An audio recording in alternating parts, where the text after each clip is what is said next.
And now it's time for the afternoon show with Luca. With Luca, Camilla, and Lionel. And Julia and Gonger. And here's Luca. Thank you, thank you. Hello, everybody, and welcome to the afternoon show with Luca. I'm your host, Luca D'Amico. I'm going to talk about Snuffy today. Year they start, 1971. Puppeteer, Jerry Nelson. Michael Earl Davis and Martin P. Robinson. Color, brown. Where do they live? The Cave. Sesame Street. Best friend. Big Bird. Favorite toy. I don't know, like all these toys. Like favorite food. Spaghetti and cabbages. Favorite color, brown one. Favorite song. Do the Snuffleupagus. Favorite movie or clip. Okay, let's get started. Let's watch Gonger and Julia. You two, Camilla and Lionel. Okay. There's a new little dance that Snuffleupagus do. You might think it's not for you. That simply isn't true. You don't need to have a snuffle to be among the few who can do the Snuffleupagus polka. Hey! Hello, I'm Big Bird. Who are you? Oh, that's easy. Yes, I am a Snuffleupagus. A Snuffleupagus? Yeah. How do you do? How are you? Oh, sad. Very, very sad. Well, maybe I can help cheer you up. Do you know what we could do? What? I will sing London Bridge, and I will be the bridge. And you can crawl under the bridge, okay? Okay, here we go now. Oh, London Bridge is falling down, falling down, falling down. London Bridge is falling down, my fair lady. Oh, this is so much fun.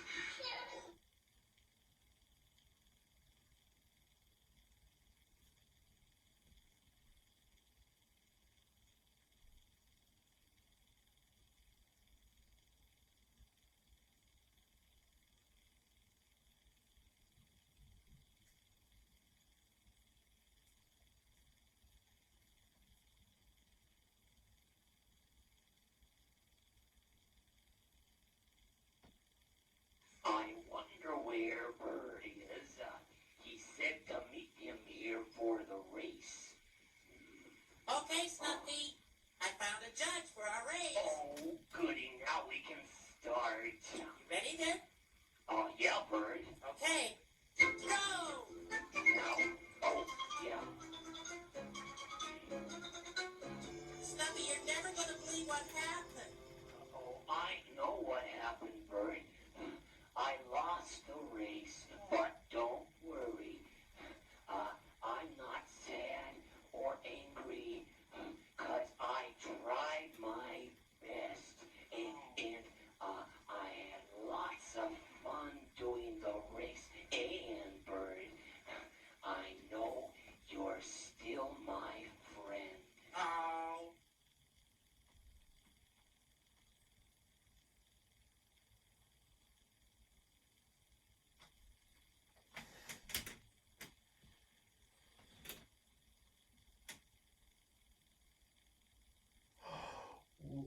Oh boy.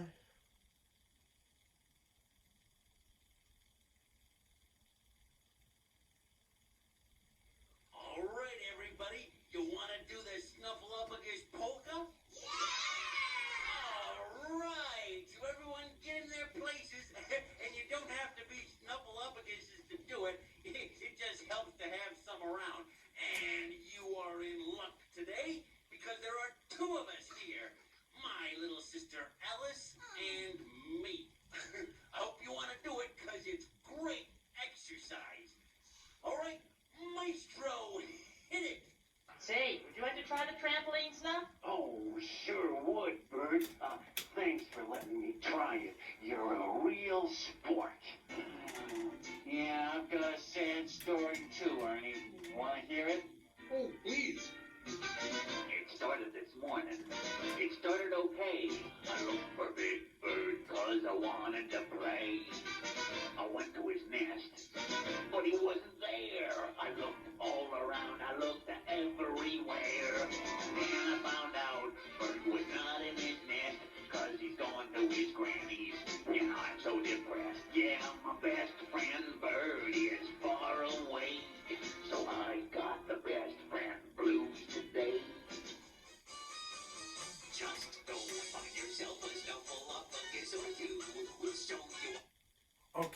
I'm gonna read The Day Snuffy Had the Sniffles. Okay, by Linda Lee Mayfair.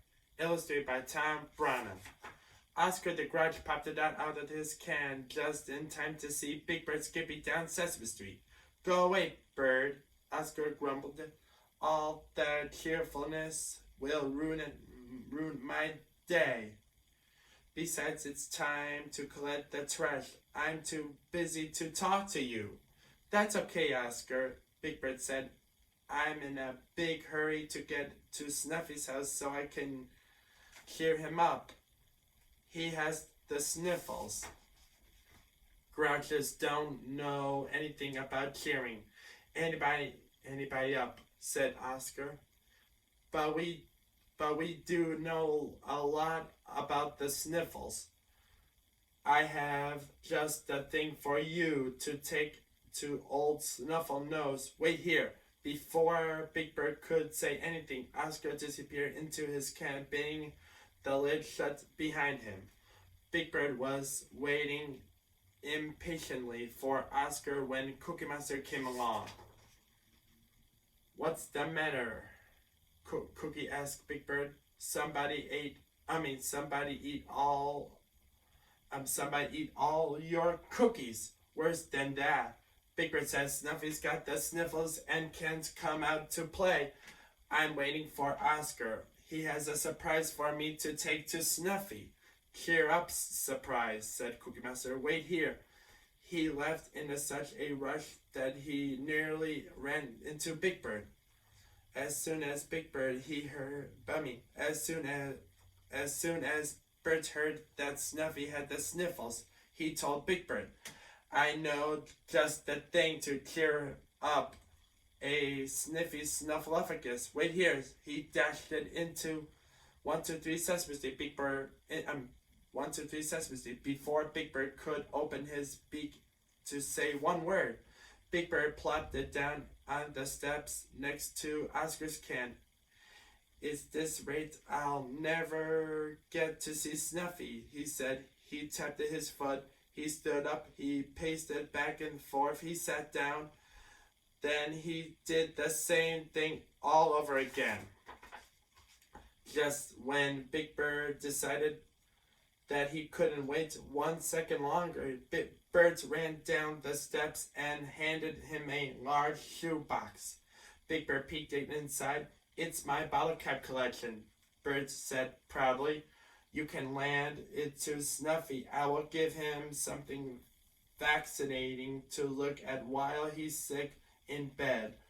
There's nothing more excited than bottle caps, except maybe paper cups. Before Big Bird could answer, Cookie Monster came back huffing and puffing. He held out a slightly dented cookie tin. Gee, thanks, Cookie, Big Bird said. He tugged it at the lid. I just know Snuffy will enjoy all these cookies. Crumbs! Cookie Monster shrugged it. Well, he said, it's the thought that counts. He brushed the chocolate chips and cookie crumbs off his tummy. Sure cheered me up, he said. Just then, Oscar plopped it back up. Here, Bird, he said, the perfect thing for old Snuffy. He placed a jar of something lumpy and green on top of the shoebox and cookie tin. It's an old Grouch family recipe, handed down from Grand Grouch to Mom Grouch. It's sure to cure even snuffleupagus side sniffles, sardine and sauerkraut soup, Oscar said. Bert and Cookie Monster held their noses. Blech, they said. You better get a move on, Bert, said Oscar. Can't let that soup get too warm. Sardine and sauerkraut soup only tastes its worst when it's good and cold. Juggling the shoebox, the cookie tin, and the smelly Grouch soup, Big Bird started off again. He was glad to be on his way to Snuffy's at last. He got as far as the library when he met Betty Lou. As soon as he heard where Big Bird was going, Betty Lou said, I know just the thing to cheer up Snuffy. Come on. Before Big Bird could make a peep, Betty Lou took him up the steps into the library. Everybody's sure in a hurry to make me wait, said Big Bird, looking around. Finally, Betty Lou came back. She balanced a thick book on top of Big Bird's bundles. Here's an animal picture book for Snuffy to look at all by himself. And there's a monster storybook for his mother to read to him. She piled an even thicker book on top of the first one. There's nothing like a good book to cheer you up, said Betty Lou. Big Bird's arms were so full, he couldn't wave goodbye to Betty Lou. It's a good thing Snuffy's cave isn't so far, he said. What do you have there, Big Bird? The Count called from his castle window. 1 shoebox, one tin, 1 jar, 2 books. Wonderful. Big Bird told the Count why he was in a hurry. I have just the thing for your friend, the Count said. Wait there. After what seemed like hours to Big Bird, the Count came out of his castle and handed him a box of tissues. Snuffy can count them and count them as much as he pleases, and they'll come in handy whenever he sneezes, the Count said. Crinkled, wrinkled tissues stuck out of the box. I counted them myself. There are 200 tissues, the Count said. Big Bird tiptoed quietly past Gladys' barn. My, what do you have your hands full, said Gladys the cow. These are surprises for Snuffy, Big Bird explained it. He has the sniffles. I've been trying all morning to go cheer him up. Well, any cow knows there's only one way to do that. Gladys says, wait here, not again, Big Bird said, but Gladys had already trotted into the barn. Gladys' cheer up present turned it out to be a pint of ice cream.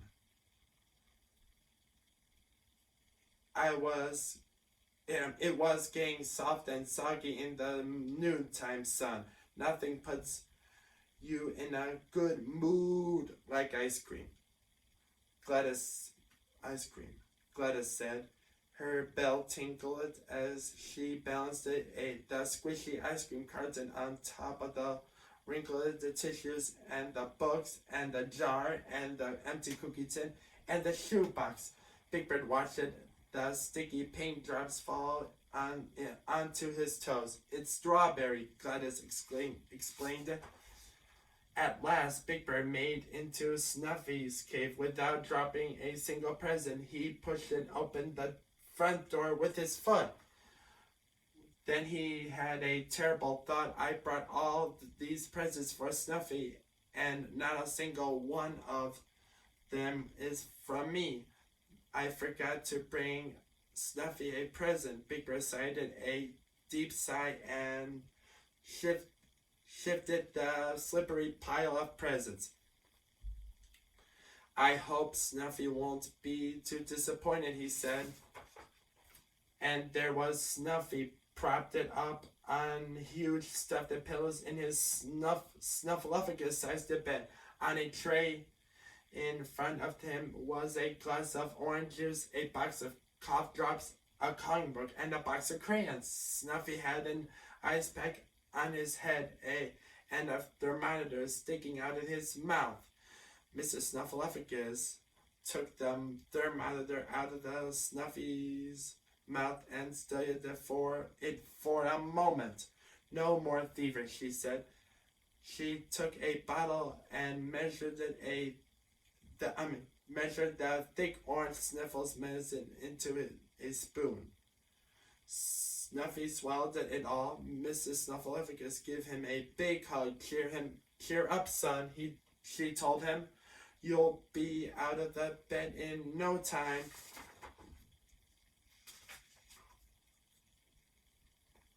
Uh-oh, Big Bird said. that cheer up surprises were slipping from his grasp. Shoo! Snuffy sneezes a gigantic snuffle sneeze that routed everything in the room. The presents crashed to the floor. Oh dear, said Mrs. Snuffleupagus. Big Bird stood in the doorway, feeling sadder than ever. How could he cheer up Snuffy now? Snuffy blew his snuffle on a handkerchief the size of the tablecloth. Then he smiled at Big Bird. Oh, Bird, he snuffled. How did you guess what I wanted to cheer me up? Big Bird stared at the mess on the floor. What's that, Snuffy? He asked. The bottle caps, the cookie crumbs, the melted ice cream, or the sardine and sauerkraut soup? No, Bird, said Snuffy. A visit from you. That cheer up Big Bird too. The end. Say goodbye, everybody. Camille, Lionel, and Julianne. Gonger, bye, bye, bye, bye. Thanks for coming to my show. Bye. See you later.